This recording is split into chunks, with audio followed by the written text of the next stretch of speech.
میرے نبی پاک علیہ السلام کے غلام حضرت طارق بن عبداللہ رضی اللہ تعالیٰ عنہ فرماتے ہیں کلمہ پڑھنے سے پہلے ایک دفعہ ہمارا سارا قبیلہ تجارت کے لیے نکلا تھا، اور اس وقت منظر یہ ہوتا تھا کہ ہم اپنی عورتوں کو بھی ساتھ لے جاتے تھے۔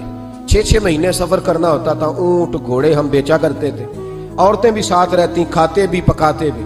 کہتے ایک سفر سے ہم واپس آ رہے تھے تو مدینے کے باہر صحرا میں ہم نے پڑاؤ کیا، اکیلے رسول پاک صلی اللہ پھر ایک دفعہ پڑھیے گا، ایک دفعہ پھر کہیے گا صلی اللہ تعالی علیہ وسلم۔ کہتے ہیں نبی پاک تنہا اکیلے حضور نہ سیر کرتے ہمارے قافلے کے پاس سے گزرے، خیمے لگے تھے، پڑاؤ کیا، محبوب تشریف لے آئے۔ کہتے ہیں حضور سید عالم صلی اللہ تعالی وسلم تشریف لائے، کوئی قبیلے میں سے قافلے میں سے حضور کو جانتا نہیں تھا۔ ایک سرخ رنگ کا اونٹ تھا ہمارے سردار کا جو بکنے سے رہ گیا تھا، بڑا خوبصورت۔ کہتے ہیں نبی پاک کو پسند آ گیا۔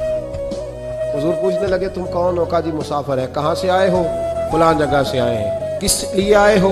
ہم تجارت کی غرض سے نکلے۔ اونٹ بیچو گے؟ بیچنا ہے۔ کتنے کا سودا طے ہوا؟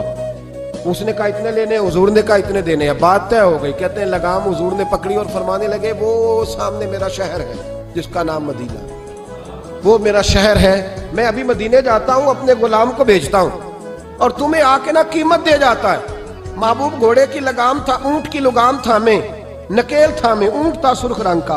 حضور لے کے جب نکلے نا، تھوڑا سا چند قدم آگے گئے تو ان میں سے ایک شخص بولا، کہنے لگا سردار آپ سیانے لوگ ہیں، سمجھدار ہیں، اس شخص کا نام پوچھا آپ نے؟ قبیلہ پوچھا ہے؟ ایڈریس کا پتہ ہے کہاں رہتا ہے؟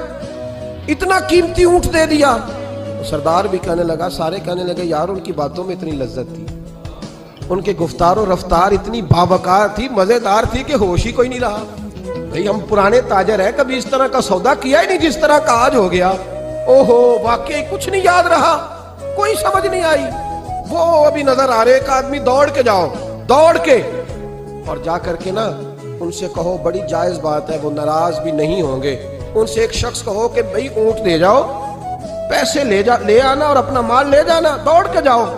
ایک شخص دوڑنے لگا تو سردار کی بیوی خیمے کے اندر تھی، پردے کے پیچھے سے بولی، کہنے لگی خبردار کوئی پیچھے نہ جائے، اگر پیسے مل گئے تو ٹھیک ہے، نہ ملے تو میں دے دوں گی، کوئی پیچھے نہ، کوئی نہ جائے پیچھے۔ سردار کہنے لگا تو جانتی ہے؟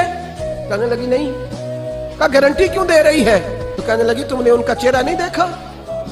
تم تو سودے کر رہے تھے، میں پردے کے پیچھے سے دیکھ رہی تھی۔ پیر مہر علی شاہ صاحب کو کسی نے کہا تھا نبی پاک کا حلیہ بیان کرے، بتائیں حضور کے کان مبارک کیسے تھے، آنکھیں کیسی تھی، ناک مبارک کیسی تھی، بینی مبارک کیسی تھی۔ تو پیر مہر علی شاہ صاحب